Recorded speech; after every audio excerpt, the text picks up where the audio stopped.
Éxitos. Sonidos para elegir. Con Albany Lozada y Unai Amenábar. Éxitos 99.9.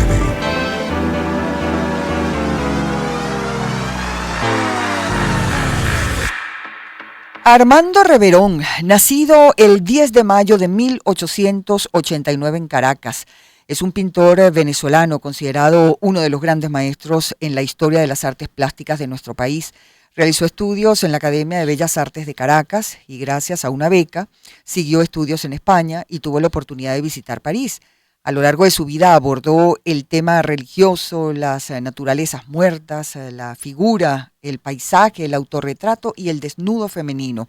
Estos dos últimos, es decir, el autorretrato y el desnudo femenino, fueron los más recurrentes en su producción.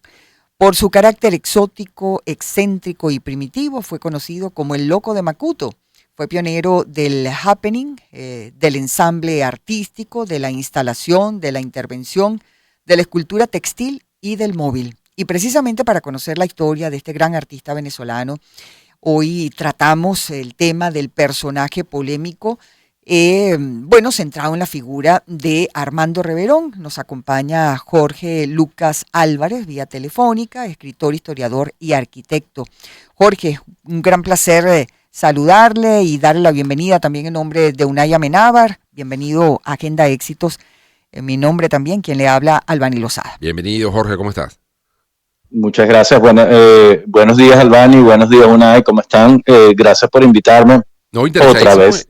Bueno, no, siempre bienvenido. Mira, interesadísimo en conocer un poco más de Armando Reverón, que siempre ha sido una figura, digamos, que ha generado como cierta incomodidad, sobre todo por su forma de vida, más que por su obra, ¿no? Cuéntanos de él y de los aportes y por qué es considerado como el gran artista que es.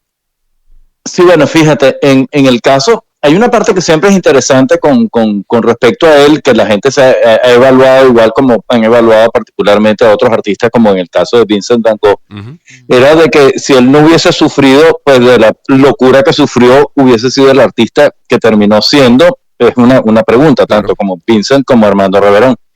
En el caso de Armando Reverón, pues muy joven, sufre de una fiebre tifoidea y obviamente en ese momento de la vida, pues si no te morías, pues quedabas más o menos como turulato un poco. Tocado. Entonces, bueno, en este contexto, pues él empieza a sufrir de una cantidad de enfermedades mentales. De hecho, finalmente se define que es esquizofrenia. Y entonces, claro, siempre estuvo viviendo con todos estos fantasmas y con todas estas cosas que se le aparecían, etcétera. O sea, siempre, claro, que es una de las cosas interesantes con respecto a las enfermedades mentales, que tú tienes altos y bajos, altos y bajos y altos y bajos. Entonces, él vivía todas estas pasiones de enfermedad y después cuando ya tenían los periodos de recuperación, pues transformaba todo eso en arte, o sea, lo hacía en sus obras, etcétera. Entonces, bueno, mira, eso es una de las grandes preguntas que la gente se pudiera tener, pero bueno, lástima por él, pero chévere por lo que nos legó, Claro, que bueno, prácticamente que su inspiración era lo que solamente veía su propia mente. Sí, a nivel de alucinaciones. Sí, alucinaciones, ¿no? Bueno, todo lo que define a una persona esquizofrénica, ¿no? Y total. Y de hecho, Juanita, su pareja de toda la vida, y su esposa, yo creo que fue la única persona que realmente lo entendió, lo vivió, fue su musa, fue todo. Bueno, eventualmente pues lo hereda también.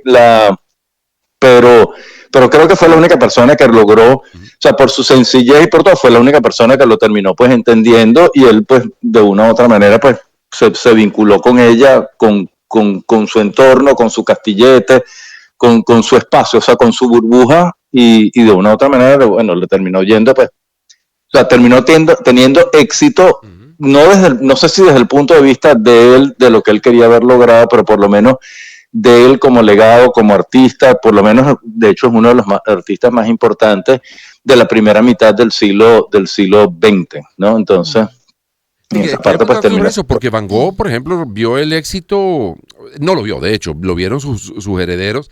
Ya había muerto Van Gogh. En el caso de Reverón, se le reconoció el mérito, se le reconoció el talento estando él en vida, o tuvo un éxito, digamos, a nivel de galerías, de museos, etcétera, estando vivo. No, a él se le organizó una exposición retrospectiva estando vivo, pero él se murió justo antes de que la exposición se diese. Okay. O sea, él se murió en el año 54, creo que la exposición se dio en el año 1955. O sea, que en ese sentido no tuvo esa satisfacción de verse expuesto, pero sí recibió el año previo a morirse, sí recibió el Premio Nacional del Artista de Venezuela. Entonces, o sea, por lo menos eso yo me imagino que lo debe haber pues animado. No sé hasta qué punto él se vanagloriaba pues de esto o en cierto sentido se pudo haber llenado por esto, pero tengo entendido por personas que lo conocieron que de una u otra manera sí, o sea, es una satisfacción, obviamente, de sentirte que tienes un logro. Él desarrolló su obra en Barcelona, en París, en Madrid, pero la verdad es que al final se retiró del mundo y se fue a vivir a La Guaira. Eso ocurrió en 1921. Sí. Lo llamaba incluso el Robinson Crusoe venezolano. Desde allí, él decide apartarse específicamente porque, Jorge. Bueno, obviamente como tiene todas estas esquizofrenias y todas estas psicosis y todas estas cosas, él empieza a sentir un poco, y también toda esta búsqueda de su camino personal, de su búsqueda artística, que además creo que para la Venezuela del momento no estaba como preparada para este personaje. Entonces él se empieza como poco a poco a aislar, pero sobre todo en su mundo. O sea, la razón no es necesariamente que el venezolano no estuviera, porque el venezolano de la época, que era el venezolano culto que viajaba, etcétera, pues pudo haberlo aceptado tranquilamente. Sí. O sea, que estilo Alfredo Bulton, etcétera, pero él se empieza como a aislar en su mente, en su burbuja. De hecho, incluso durante unos periodos que son más o menos como 3, 4 años, ni siquiera salió del Castillete. O sea, él representaba particularmente a Juanita, a sus muñecas, etcétera, desde su intimidad, ni siquiera salía a pintar a la calle. Entonces, o sea, en cierto sentido sí, o sea, él estaba afectado.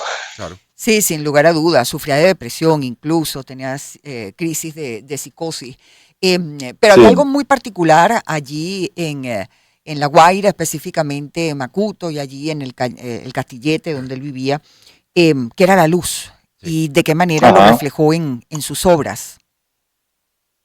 Sí, fíjate, él tuvo un contacto en una oportunidad con un artista ruso que vivía en Margarita, que de hecho, lastimosamente, el artista ruso es conocido gracias a que se termina vinculando con Armando Reverón, entonces trasciende, porque ni siquiera en Rusia es conocido, que se llama Ferdinandov, y él de una u otra manera, para esa época, Rusia era como una especie de la vanguardia. O sea, todo lo que era la parte de innovación artística, pues venía de Rusia, no todo el mundo pues la pegó al techo.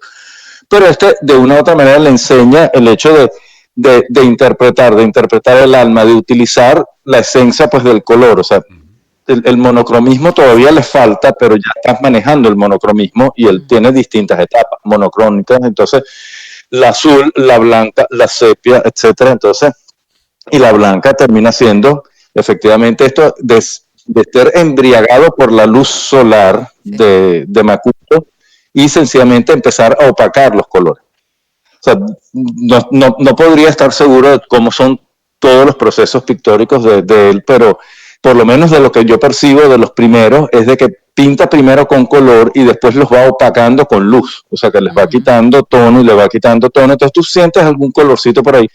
Y después, al final de cuentas, ya sencillamente ya no pintó más colores. Claro, no, entonces, yo recuerdo, posiblemente para mí las obras más impactantes son realmente la sensación de que estás encandilado. O sea, es esa explosión de luz que como si ese encandilamiento te impide ver lo que está detrás, ¿no? Sí, es como que si estuvieras como en una habitación encerrado y de repente sales y los primeros 2 minutos es lo que vas a representar. O sea que no es nada.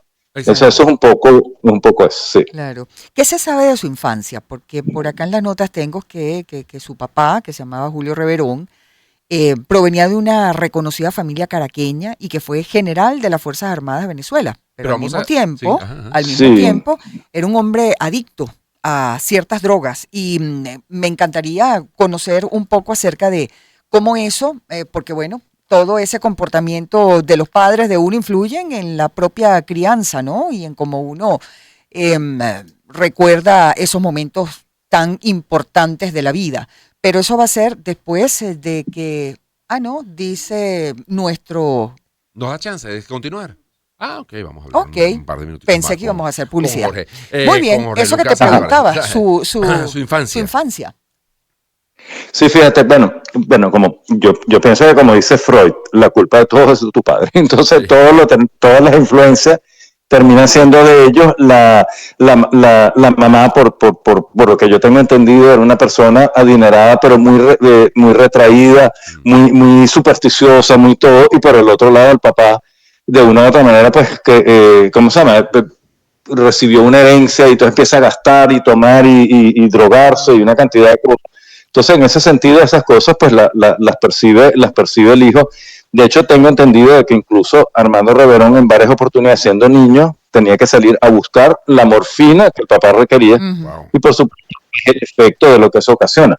Claro. Entonces, bueno, pero hasta ahora eso es seguramente como una cosa pues estándar, normal, hasta el punto de que la mamá sencillamente decidió, mira, ¿sabes qué? Yo no voy a seguir criando a este hijo, y se lo dio a su hermana. Y entonces, claro, él va de Caracas para Valencia y tuvo una familia pues putativa. Por suerte para él, esa familia putativa pues fue positiva, ¿no? Y fue la que lo encarriló pues en la parte de la pintura, se vinculó hasta que le dio la enfermedad, pero en cierto sentido, o sea, podemos decir que tuvo suerte en ese sentido de ser rechazada por tus padres tarde o temprano, Okay. y ser aceptada por los otros. Esa dualidad de la madre siempre está en la pintura. O sea, en muchos de los cuadros de Reverón siempre aparecen dos mujeres. Esas dos mujeres son Juanita y la mamá. Okay. Entonces siempre tienes esta dualidad de con quién estoy y con quién debía haber estado.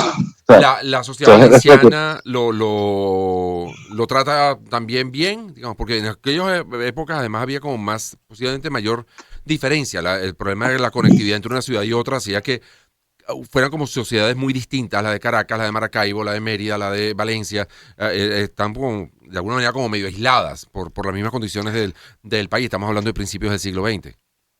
sí, pero Valencia de una u otra manera estaba como bastante avanzada. O sea, de hecho, acuérdate, Valencia, Arturo Michelena, etcétera, o sea, a nivel de las artes plásticas. Y Armando Reverón en un principio es clásico. O sea, en este sentido, pues está encaminado. De hecho, él es Bellas Artes, de la Escuela de Bellas Artes. En el momento en que él está en la Escuela de Bellas Artes, está este personaje que es Antonio Herrera Toro, Sí. que fue su gran maestro, uno de los grandes artistas venezolanos, que después, tarde o temprano, pasa a ser el director de Bellas Artes. Y la escuela se termina incluso dividiendo los alumnos. Entonces, Rafael Monasterio, etcétera, empiezan a crear como una división que se va a llegar a conocer como el Círculo de Bellas Artes, inspirado un poco en los impresionistas, en el sentido de que vamos a salir a la calle, vamos a pintar otras cosas, vamos a salir de la escuela, y Antonio pues estaba un poco retraído en eso. Reverón incluso ni siquiera, o sea, eventualmente fue el líder del grupo, pero en un principio no participa, porque de una u otra manera se siente que está traicionando a su maestro. Entonces, incluso se retrae. O sea, en ese sentido, yo no creo que haya tenido conflicto en un principio con el Valencia, porque él es clásico, ¿no? Entonces, Sí, ahí nos quedan creo ya que no. segundos, Jorge, pero ¿dónde podemos ver hoy en día las mejores obras de Reverón? Bueno, mira, creo que las mejores obras de Reverón están efectivamente en la colección de Alfredo Bulton. Muchas de ellas están pues repartidas, muchas de ellas se han cotizado muy bien en los mercados. Cuando hablamos muy bien, o sea, obviamente no lo podemos comparar con otros personajes, pero a pesar de la crisis venezolana y toda la situación, y de que, o sea, gracias a la exposición del MoMA del 2007, pues le hace una gran proyección al personaje, sobre todo siendo el primer artista venezolano que se le hizo una retrospectiva completa.